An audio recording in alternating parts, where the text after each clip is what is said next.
Hello friends, आपका स्वागत है रोहित रेलवे TM4 में। इस क्लास में दोस्तों रेलवे के सभी एग्जामों का प्रीवियस ईयर क्वेश्चन पेपर और क्वेश्चन एनालिसिस कराया जाता है। और ये देखिए दोस्तों, 11 अगस्त के पूछे गए थर्ड शिफ्ट का क्वेश्चन पेपर है। तो चलिए आज का पहला प्रश्न देखते हैं। तो आज का पहला प्रश्न है कि 2025 में वैश्विक लैंगिक अंतर सूचकांक, जिसको इंग्लिश में बोला जाता है ग्लोबल जेंडर गैप इंडेक्स में, भारत का कौन सा स्थान है। तो ये कौन कितना स्थान है भारत का दोस्तों, तो 131वां स्थान है। भारत का 131वां स्थान है। और फर्स्ट नंबर पर कौन है, तो आइसलैंड। ये आइसलैंड 16 वर्षों से टॉप कर रहा है दोस्तों ग्लोबल जेंडर गैप इंडेक्स में। ठीक है, तो एक आप लोग याद रखिएगा कि ये इंडेक्स से भी क्वेश्चन पूछे जा रहे हैं। एक से दो क्वेश्चन इंडेक्स से पूछे जा रहे हैं। ठीक है, दूसरा दूसरा नंबर प्रश्न है कि भारत का वह पड़ोसी देश जो हिंद महासागर में स्थित है और चारों तरफ से पानी से घिरा हुआ है। चारों तरफ पानी से घिरा हुआ है, तो वो भारत के पड़ोसी देश कौन है दोस्तों, तो ये श्रीलंका और मालदीव। ये श्रीलंका और मालदीव है जो हिंद महासागर में स्थित है और चारों तरफ पानी से घिरे हुए हैं दोस्तों। नेक्स्ट क्वेश्चन है कि दक्षिणी गोलार्ध में निम्नलिखित में से कौन सा महाद्वीप स्थित है। दक्षिणी गोलार्ध में निम्नलिखित में से कौन सा महाद्वीप स्थित है, तो देख लेते हैं दोस्तों। इसमें चार ऑप्शन दिया गया था: दक्षिण अमेरिका, यूरोप, ऑस्ट्रेलिया और अफ्रीका। तो दक्षिणी गोलार्ध में कौन महाद्वीप स्थित है, तो ये इसका राइट आंसर हो जाएगा दोस्तों ऑस्ट्रेलिया। ऑस्ट्रेलिया इसका राइट आंसर हो जाएगा। आप लोग देखते चलिएगा कि करेंट से कितना क्वेश्चन पूछा गया है और हिस्ट्री से, ज्योग्राफी से कितना कितना क्वेश्चन पूछा गया और कैसा क्वेश्चन पूछ रहा है दोस्तों।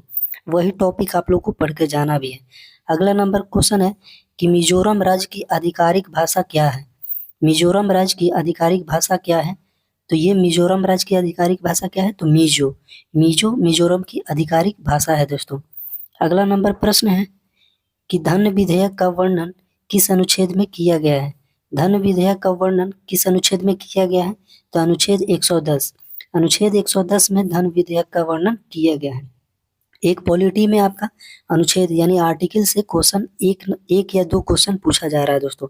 संशोधन से भी आप लोग देख लीजिएगा, संशोधन, अनुच्छेद, ये सब आप लोग को पढ़ना चाहिए। ठीक है, और यही सब क्वेश्चन पूछा जा रहा है। अगला नंबर प्रश्न है कि अंतर्राष्ट्रीय आइस हॉकी चैंपियनशिप 2025 में अमेरिका ने किस टीम को हराया है।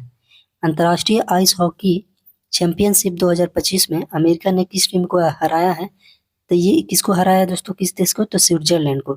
स्विट्जरलैंड को हराया है दोस्तों। अगला नंबर प्रश्न है कि अपाला और दोष, अपाला और दोष ये शब्द हैं वो किस वेद में आते हैं। अपाला और दोष शब्द हैं वो किस वेद में आते हैं, तो ये ऋग्वेद में। ऋग्वेद सबसे पुराना वेद है, सबसे पुराना वेद ऋग्वेद है। अगला नंबर प्रश्न है कि दिल्ली के वर्तमान शिक्षा मंत्री कौन है।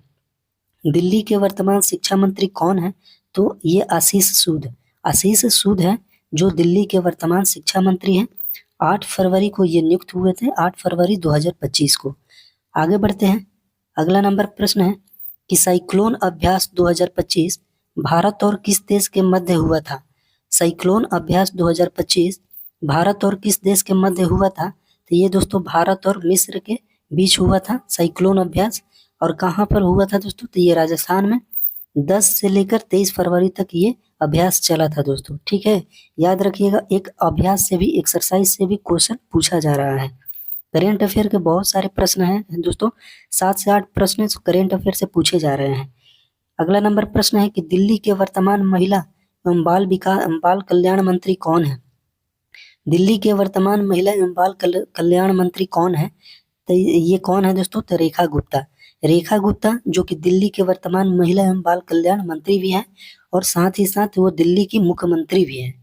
अगला नंबर प्रश्न है कि साल 2025 में कितने खिलाड़ियों को मेजर ध्यानचंद खेल रत्न पुरस्कार से सम्मानित किया गया था। साल 2025 में कितने खिलाड़ियों को मेजर ध्यानचंद खेल रत्न पुरस्कार से सम्मानित किया गया था, तो ये चार को दोस्तों, 4 व्यक्तियों को, 4 खिलाड़ियों को मेजर ध्यानचंद खेल रत्न पुरस्कार से सम्मानित किया गया। कौन कौन है देख लेते हैं। मनु भाकर जो कि शूटिंग से है, निशानेबाजी से।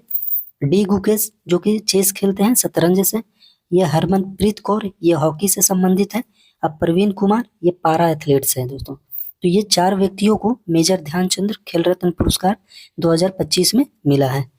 अगला नंबर प्रश्न है कि पंचायती राज व्यवस्था में जिला स्तर पर सबसे ऊपर कौन सा पद होता है? तो पंचायती राज व्यवस्था में जिला स्तर पर सबसे ऊपर का पद होता है दोस्तों, ये जिला परिषद का पद होता है, जो कि पंचायती राज में जिले स्तर पर सबसे बड़ा पद, ये ऊंचा पद कहिए या बड़ा पद, तो जिला परिषद का।